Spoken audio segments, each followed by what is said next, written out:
Hey everyone, Shameless Sex Therapist Jackie here, she, hers. Welcome back to my YouTube channel. Today I'm going to be answering some questions in an interview style like that I get from a lot of people here. So we're going to jump right in. So tell me a little bit about yourself and how you started your business. So I'm Jackie, she, hers. How did I start my business? Well, I always knew I wanted to be a sex therapist, holistic healer, and all these different things.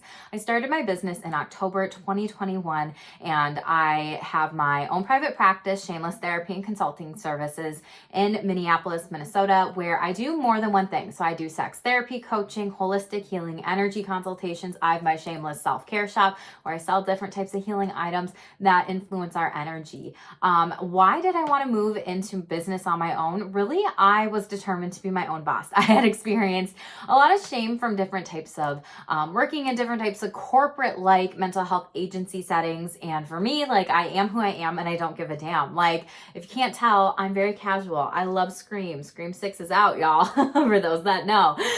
Tell me in the comments below or let me know if you love that shit, okay? But fuck the dress codes, fuck the things like that, fuck the rules. I am my own boss, and shame is something when we start to boss other people around in this world, it's a trigger. And so for me, I'm like, I'm better as a leader than I am a follower, so I'm gonna get the fuck out and go do my own thing and what I want.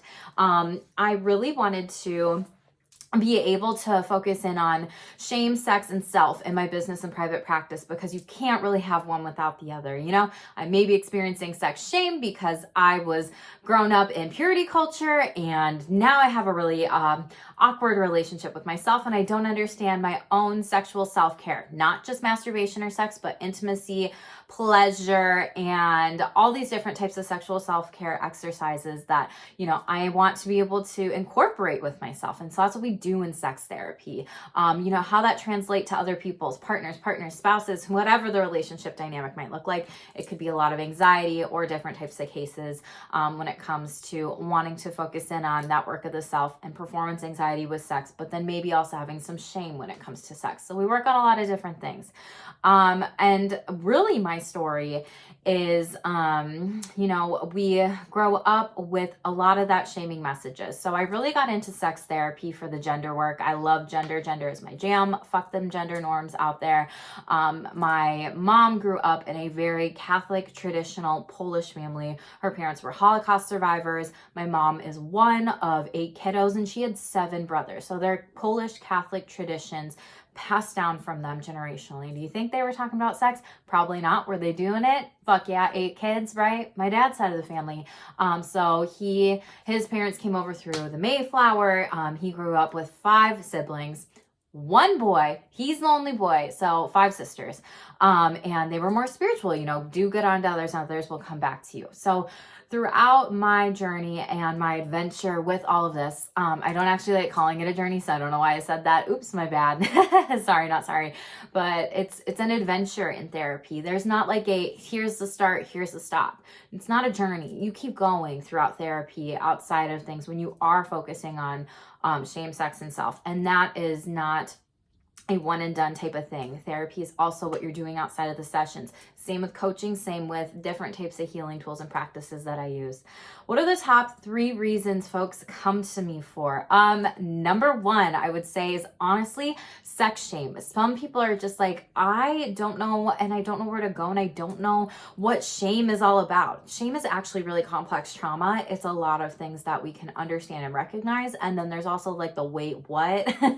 What does that mean here? And I'm going to be doing a lot of workshops about this in the future, some free and some for, you know, really incorporating and elaborating some of this work step by step, bit by bit, piece by piece, with things that I use to not do so much therapy, but to educate people and to show them like there are these tools and resources out there as well. So shame and sex and self is honestly the number 1 reason that I see folks coming to meet with me. The second one, if it's couples sex therapy, desire discrepancies are totally different with sex, right? Someone's sexual libido is higher than the others and the other is lower. And now we got to try to figure out, well, how can we navigate through these waters a little bit, right? Can we take it one step at a time? And the third reason that a lot of people reach out and meet with me is to make sure that they are setting healthy sexual boundaries with themselves and others and communicating. So it's really that work of the self. There's a balance of all these different types of things. And it's also how to learn about, shameless versus shameful communication, especially when it comes to sex. What have been your biggest takeaways from doing sex therapy? There is no one ideal client. Fuck that. I hate that. My client that is, younger and going through gender affirming care and transitioning different types of ways in their therapy experience is gonna look much different than sex later on in life with my couples that are experiencing sex after 50 or 60, and they've gone through andropause, menopause, all these different types of changes with their bodies. And that's a big part too. Not one client looks the same, but the biggest takeaway from sex therapy, it's not a drive-through like McDonald's type service. No, sex is such a taboo topic in this world, and it's not like so many sessions and we're done. Clients in their work with me, if they've never been to therapy before and have experienced a lot of that relationship complex trauma through shame, through emotional and more so psychological abuse, typically work with me 1 to 2.5 or 3 years in therapy consistently on a weekly basis. So that's the biggest thing that I've learned from sex therapy, and that sex therapy is really for anyone and everyone. It is not just for one type of person out there.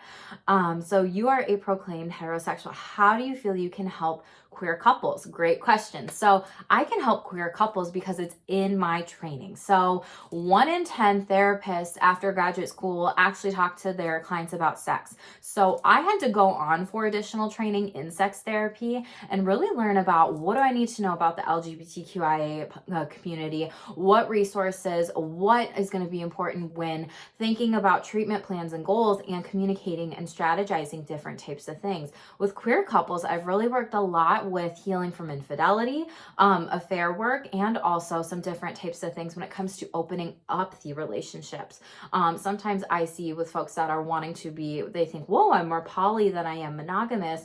How do I do this? How do I kind of help figure this out a little bit? Sexuality is a huge part of that. So an example, there might be somebody who is bisexual and they married someone and they're like, well, no, I want to open up the marriage because my sexual needs, I am bisexual and I have needs. And, it's really hard to actually say one person can meet all of our sexual needs, because that may not be the case. Because again, desire discrepancies is the number one reason why I see couples in sex therapy. There's a difference there. You may be more kinky.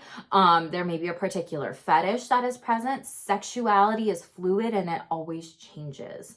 And so for me, how I feel like I can help queer couples is through my sex therapy, LGBTQIA affirming care, but also the navigating these different types of relationship dynamics and learning more so that sexuality is fluid. We are ever evolving and changing, and we don't need to shame ourselves when it comes to our sexuality and when our attractions change or romance might change or different types of attractions and intimacy may change overall. What is a free consultation with you like? So I actually don't do free consultations anymore. I just had a lot of people, no show, late cancel, miss the consultation. So I actually do charge $26 for a 15-minute consultation because I want to work with folks that are motivating with working with me. And it's also a boundary as a therapist here with my time and my energy. So it's one of those things where right off the bat, therapists, we have to set boundaries with our clients. And that's one way we do it. So a 15-minute, $26 consultation with me is a phone consultation. I send you documents and forms that you need to fill out at least 72 hours in advance prior. Otherwise, it is going to be canceled. I need those forms completed and filled out, y'all. But then essentially we talk about, what are you looking for help with? I share with you my style. I share that I do real talk therapy, which is, have you ever tried to tell me something and I missed it? Have you ever felt shamed by me in session? What is it like being in telehealth and teletherapy and meeting virtually? Because I don't meet clients in person. I do it virtual over the screen. And a lot of times folks will give me feedback of, it's really safety. I feel really confident. I feel calm being present with you. I can fucking cuss in front of you. We can laugh and we can have this really good balance with things. And you are a great listener and you haven't missed anything. anything. So it's nice to be able to share with folks and people that that's what I do. I share with them that I am a sex therapist, what's really in my niche, what I do and don't work with, and then essentially like out of control sexual behaviors or sexual addictions. I don't work with that because I don't have the training with that, y'all. So that's going to be someone else that you're wanting in Minnesota or Minneapolis if you're looking for a sex therapist near you in Minneapolis, Minnesota. So essentially we talk about what are you looking for in therapy, my therapeutic style, my rates of services, typically how long clients stay with me for, and what availability I have because I'm meeting with so many folks in a week and I only meet with so many clients in a week, so I don't burn myself out. So I am the best taking care of me while also simultaneously taking care of my clients and really showing up intentionally and being present for them. Do you meet most people in your office or in their homes? I don't meet anybody in their home. I don't meet anybody in an office. I'm all telehealth, teletherapy, virtual through a simple practice portal, completely confidential and HIPAA compliant. And I use other backups if that ever doesn't work or if technology is a little bitch, because sometimes that can happen. What are some common misconceptions about what you do? I love this question. So I always get the idea that I am a sex worker, which there's no shame on the sex game. I am just not a sex worker. People think that because I am a sex therapist, I will watch them having sex in sessions. That's definitely not the case. I definitely encourage you all to learn a little bit more about me. In my previous videos about misconceptions about sex therapy and myths about sex therapy, I have a couple blogs up as well too. 1, I don't have sex with my clients. 2, I don't watch my clients having sex. 3, I am not a sex worker. 4, if you slide into my DMs on Instagram, I will block you. 5, same thing goes for my email, my YouTube channel, whatever it might be, any content I'm creating. So I think a lot of people tend to sexualize me because they think it's synonymous, which really it is not. So a lot of the sex therapy work is me giving different types of sex exercises, focusing in on solo sexual self-care, partnered sexual self-care, and also just taking time to slow down the process and really be present with my clients about what's going on in the weeks. What is the best advice you've ever been given? I hate the word advice. It's actually shame-based. So this is my little tangent.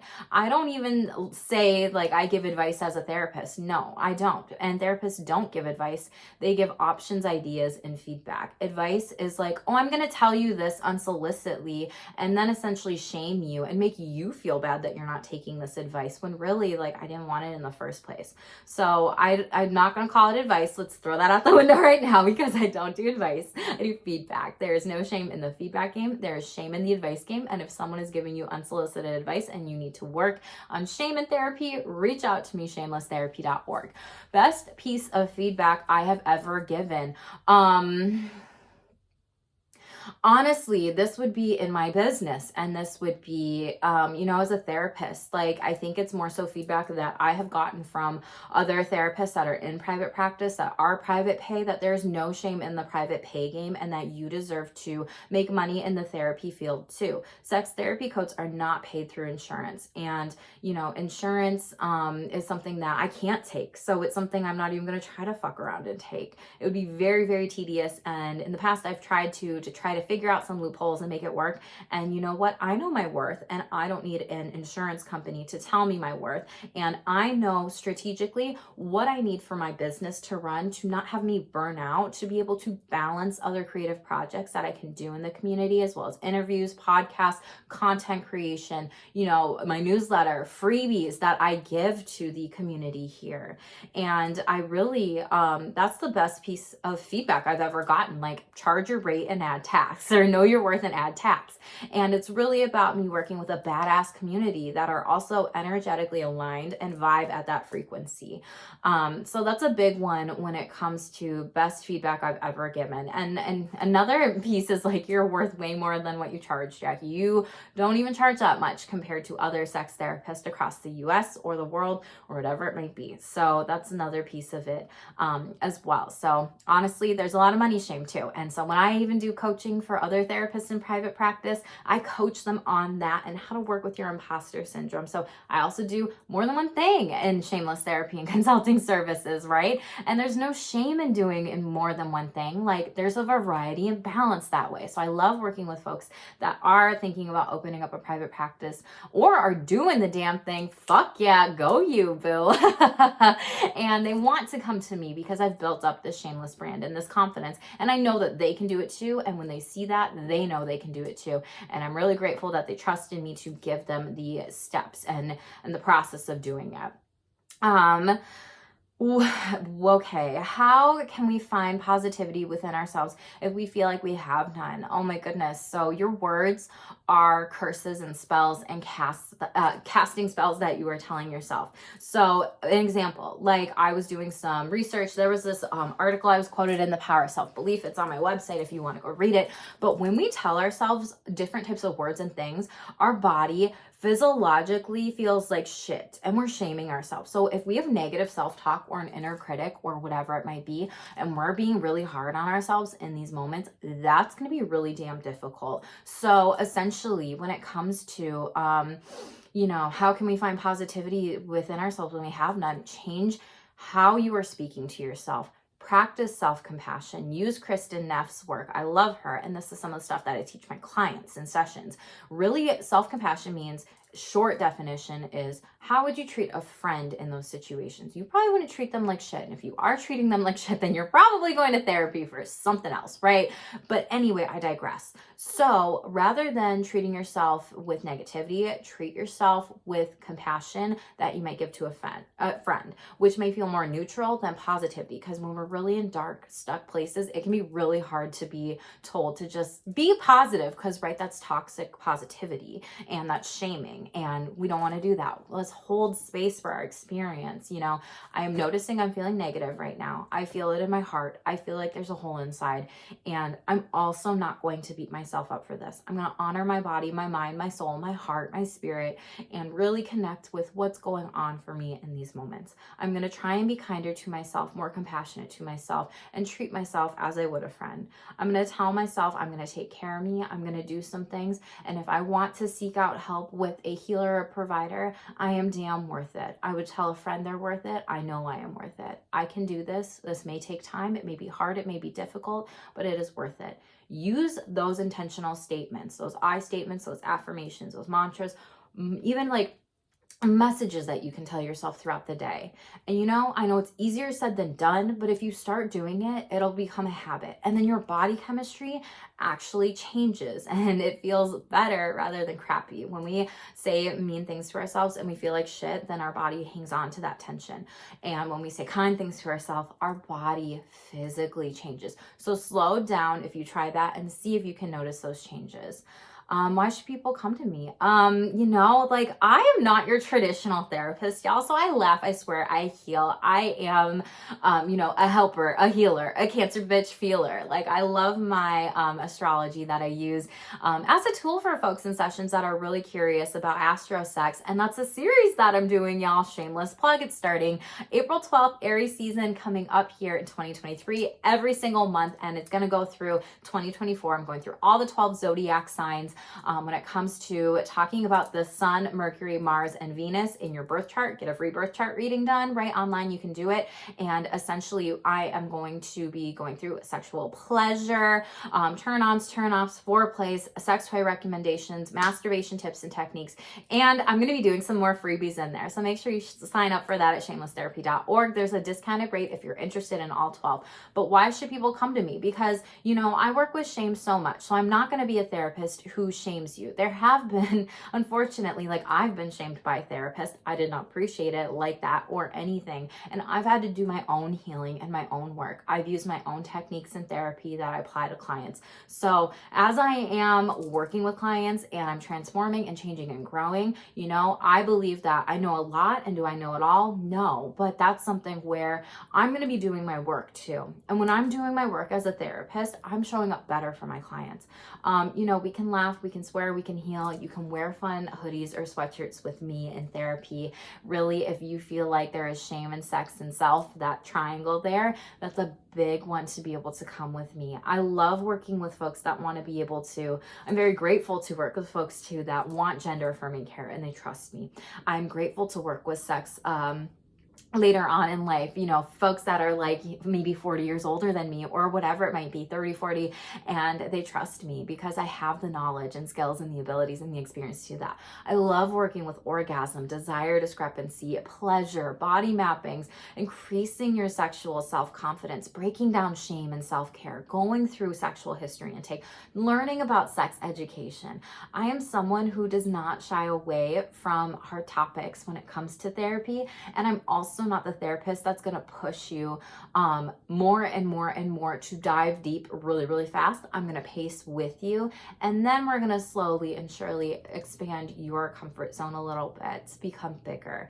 So I'm definitely a very intuitive, holistic sex therapist. Some folks are like, what can I do to pump up my sexual libido in a holistic, healthy way? And what do you have for me today? And a lot of times, you know, I have a sexual self-care oracle card deck that's, you know, all these different types of, yay video. Let's see if I can pick them all up.